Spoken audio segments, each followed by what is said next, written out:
Dear friends, please write you in the comments what you think about this story. And if something unusual and mystical has happened to you too, you can write us about it. I've heard various strange and frightening stories about the sea many times. However, what happened to us on the schooner, I still can't find an explanation for. In the late 90s, fate, the mischievous one, led me, a young and single athlete with 2 higher education degrees, to the sun-drenched shores of Greece. I went there hoping to earn some money through seasonal work picking olives. That's how I ended up on the island of Crete, in one of the picturesque mountain villages between the cities of Heraklion and Rethymno. Rainbow-colored dreams quickly dissipated. The work under the hot sun was tough. The olive harvest quotas seemed insurmountable, and the final salary was disproportionate to the effort and time spent. One late Saturday evening, I sat in a small coastal tavern with a misted carafe of Ritsina, the local white wine. A cheerful and friendly man with a thick beard joined me at my table. He introduced himself as Petros. We started talking, and upon learning that I was from Russia, he listened to the story of my challenging life situation. Thoughtfully scratching his chin, he offered me a job. Petros turned out to be the captain of a tiny fishing schooner, and he needed a deckhand. On Sunday, I had to run a bit to negotiate with the olive farm management and get my settlement. And so, on Monday morning, I inhaled the intoxicating sea scents, standing on the dock of one of the fishing harbors where we had arranged to meet. Petros was as punctual as a clock. About 15 minutes before the agreed time, the sound of a motor could be heard in the distance. From around the rocky cape appeared a red and white, almost toy, like schooner, where I was to spend the remaining weeks. Soon, Petros, skillfully moored, was introducing me to his first mate and assistant, Manos. After that, together, they briefed me on my duties on the ship. They turned out to be straightforward. The little boat went to sea twice a day to pull up nets and trawl the entire spectrum of Mediterranean marine life, which then ended up on the tables of tourists. 2 weeks flew by unnoticed. I enjoyed everything. New friends, the sea, the sun, and the knot. 2 difficult, interesting work. I was already starting to count the remaining days with regret and think about the upcoming return home. But a mysterious and unexplainable event, as often happens, abruptly changed the peaceful course of life. One autumn evening, as usual, we went to the sea for the evening setting of nets. After completing the task, we went to one of the villages to visit Petros's friend. He promised to get some spare parts for the navigation equipment and the old diesel engine. The meeting with friends was very warm. After a hearty dinner and heartfelt conversations, we stayed well past midnight. When we headed back, Petros decided that we could spend the night on the schooner in the area where we had set the nets to pull up the catch at dawn and head to our harbor. The navigator showed that we had reached the right spot. The anchor chain cheerfully clanked, and Petros silenced the diesel engine. Lights out. Manos and I settled in the bow of the boat on either side of the winch, and the captain tried to make himself comfortable in the cabin. After a few minutes of gazing at the endless starry sky, I drifted into a peaceful, deep sleep. I woke up for an unpleasant reason, abruptly, as if jolted. Immediately, I felt a sense of unexplainable, animalistic terror that took my breath away. It intensified as the surroundings were enveloped in a sticky, impenetrable darkness. It was so dense that, in the first moments, It seemed as if I had gone blind. Only by bringing my trembling palm almost to my eyes could I discern its outlines.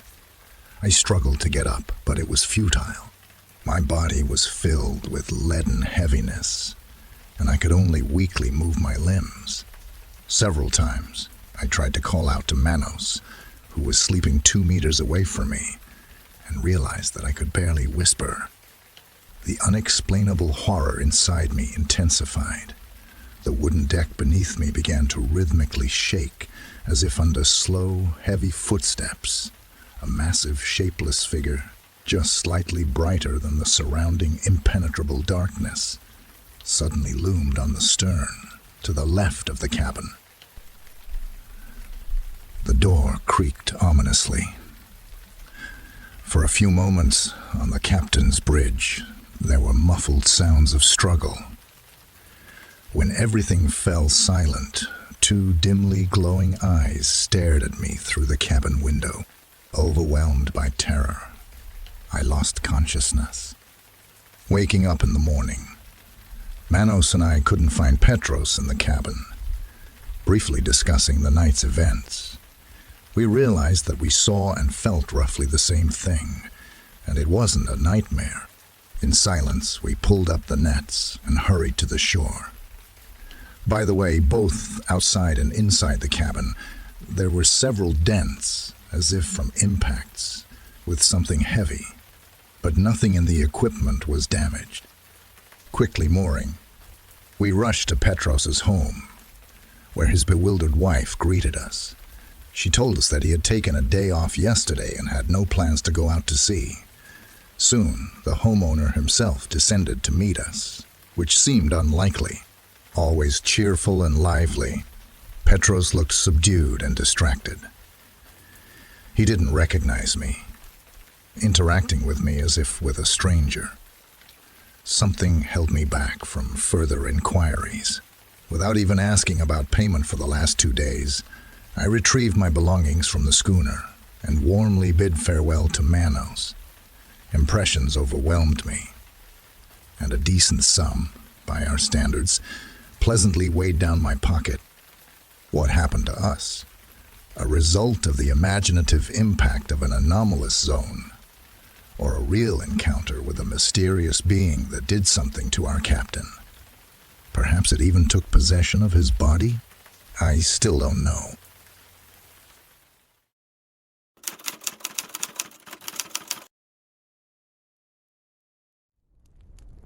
I know that when the decisive moment comes, I will unfold the chessboard and offer him to play the most important game of my life. I know I will win. I must win. I must. On the day I received my first chess set, my grandfather Sergei ended up in the hospital. I was scared, although I didn't quite understand what the adults were saying. I was only 8 years old at the time.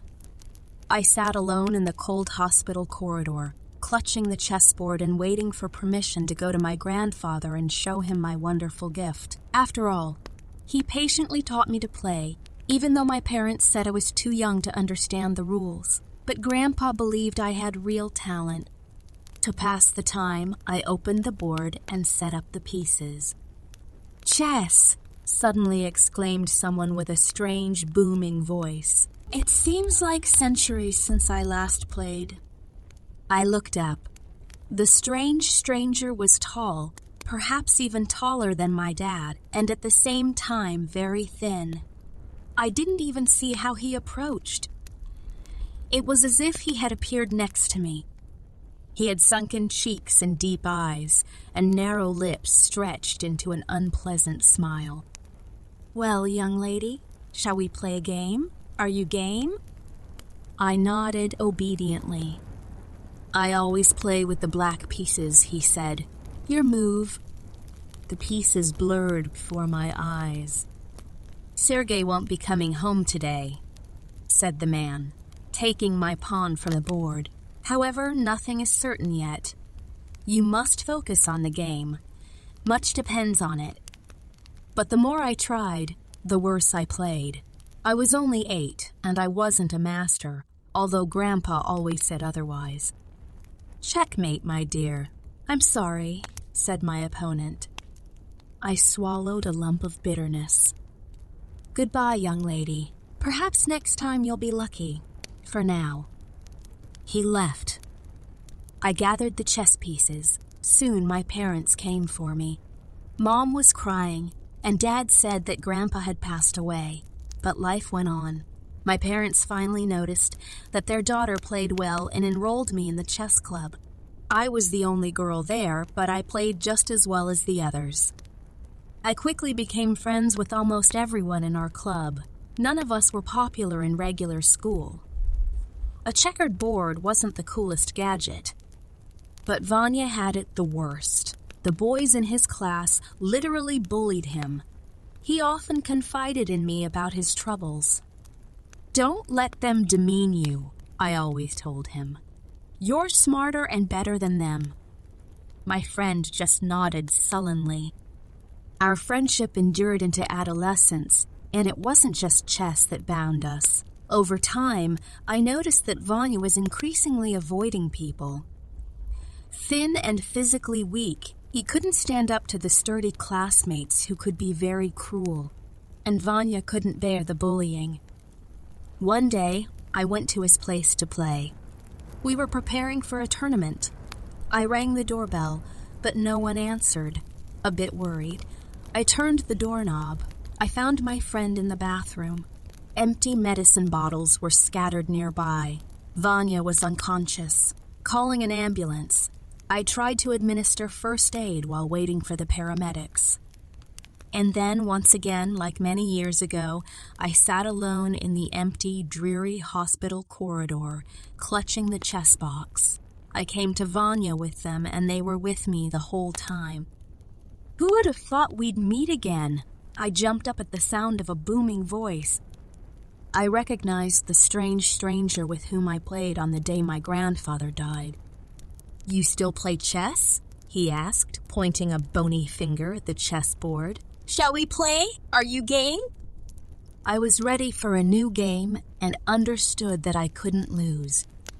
I nodded slowly. The man chose the black pieces again. This time I subconsciously felt that it was about something more significant, not just a game. At first, I made a few wrong moves, but my opponent wasn't too attentive either. Perhaps he underestimated me. In the end, I overturned the black king and said softly, "Checkmate." "Congratulations." The stranger's lips curled into a crooked smile. "But next time, I'll be more careful, just so you know." "Anne, there you are." I heard Vanya's mom calling and I turned to her. "I've been looking for you everywhere." "I've been here the whole time," I replied. "Playing chess with." I turned to my opponent, but he disappeared, as if dissolved in the air. I felt a bit uneasy. "The doctors say Vanya will be fine. You saved him, Anne. It's like a miracle." I nodded, struggling with dizziness. A couple of weeks later, Vanya was released from the hospital. Gradually, he recovered, finished high school, and went to study in another city. We lost touch, but I think my friend is doing well. Later, I also left our town and entered university. Studying took up a lot of time, but I continued to be passionate about my favorite game. I can't even remember when I first saw a medieval painting depicting death with a chessboard. But from that moment on, I knew what happened to me in the hospital corridor. I understood who my opponent was. Soon I met a young man named Victor. A year later we got married. My husband could never understand why I never parted with my chessboard. Our little son was born on time, but he was soon diagnosed with a severe heart defect. Doctors gave grim predictions. No one believed that my son would live to see his first birthday. A nightmare began. We literally moved into the hospital. I took my chessboard with me. My husband looked at me like I was crazy, but I know that when the decisive moment comes, the tall and skinny man will appear in the corridor again. I will unfold the chessboard and offer him to play the most important game of my life. I know I will win. I must win. I must.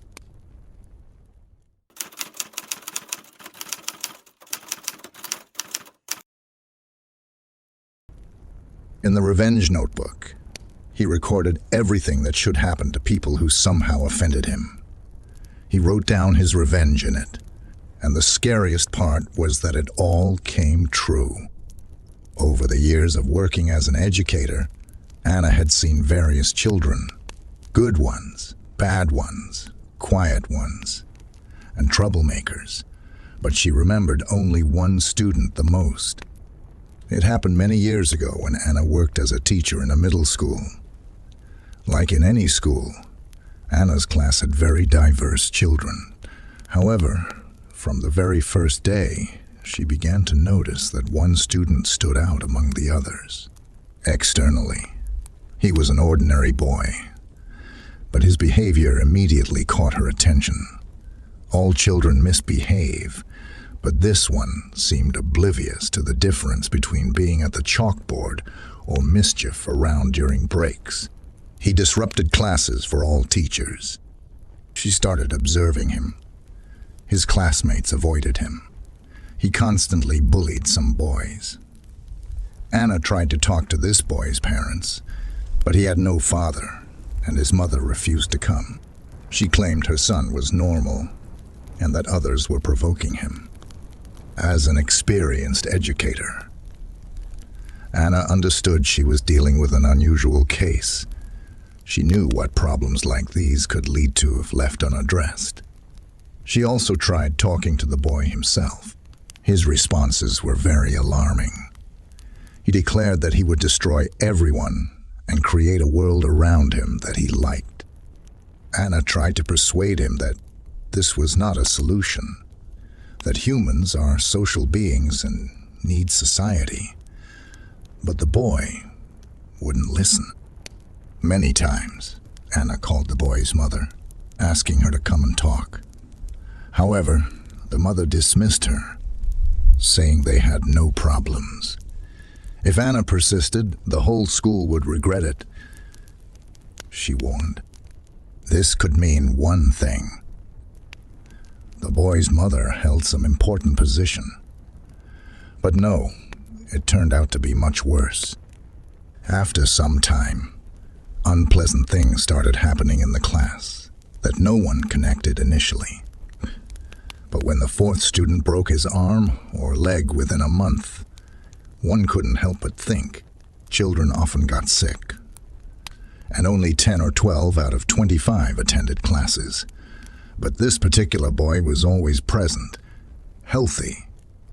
Anna found this coincidence not random, though she didn't understand what was going on. The number of problems increased. A thief appeared in the class. Teacher had to act after a student's wallet went missing with a large sum for that time. Anna demanded everyone go to the board and started emptying the contents of bags and backpacks onto the desks. The backpack of this boy was among the first to be emptied. Along with textbooks and a pencil case on the desk, there were notebooks. One of them caught the teacher's attention. The notebook was adorned with strange symbols and images. Anna glanced at the boy and noticed his eyes narrowing. Not maliciously, but as if he wanted to say, "Well, try to take a look. Curious what you'll say." So she looked. The very first entry made her tense. It specified the date and the name of the life safety teacher, and also that he should get severely poisoned after lunch in the cafeteria. Anna quickly recalled the incident. Everyone had the same meal, but only Dmitry Olagovich got poisoned. In his class, the students had practiced wearing gas masks the day before the incident. The same boy had struggled with the task. Dmitry Olagovich made them do things until they succeeded, with the whole class watching and, as usual, laughing together. Each entry in the revenge notebook precisely matched what actually happened. One might think the entries were made after all these incidents. However, there was one but. The boy couldn't have known that one of his classmates would be taken to the hospital with suspected appendicitis overnight. Anna confiscated this revenge notebook and called the boy's mother to school. She found the missing money with the honor student and a well-behaved boy. He stole the money with the sole purpose of making her go through the personal belongings of the students. He had seen that revenge notebook and was very frightened, but he was afraid to say it directly. Fortunately, the theft issue was successfully resolved. However, it didn't solve the other problem. Anna couldn't declare that her student was causing harm to classmates and teachers by making entries in the notebook. Strange, mystical abilities. It seemed absurd to her. Yet, when she contacted the boy's mother that time, mentioning the notebook, the mother unexpectedly agreed to come. Anna had seen her only once, on the first day of school. She couldn't say that the lady seemed pleasant. When she entered the office, the feeling was exactly the same. The conversation wasn't long. Anna showed the notebook. It was foolish to expect the boy's mother to start shouting and cursing. But the reaction, to say the least, surprised Anna. The woman was calm. She nodded and asked, "What are we going to do next?" Anna had an answer, but the words stuck in her throat. The mother smiled and said that if they pursued the matter, it would be impossible to prove the connection between those entries and real incidents. But if they showed the notebook to the right people, most likely the boy would be transferred to a special school. "Yes," she said, "it seems we have a problem, but I think we can come to an agreement." And the mother glanced meaningfully at the revenge notebook. Anna heard a threat in the woman's words. They came to an agreement. She, the boy's mother, negotiated. She set conditions under which she would take her son out of school. He had to finish the year and receive a decent recommendation. The teacher couldn't say a word. The woman stood up, took the notebook from Anna's hand, saying, "I'll take care of this. Thank you," and left. Until the end of the year, Anna was very nervous. But the children stopped getting sick, and no one broke their arms or legs. However, the boy's behavior didn't change. For Anna, she decided it was no longer her problem. She had other issues. The students were slowly entering adolescence, with all its consequences. In early June, the mother and the boy came for the documents. Before leaving, the woman looked at the teacher and said, "You did the right thing. It was nice dealing with you." Since then, Anna hasn't heard anything about that boy and his mother.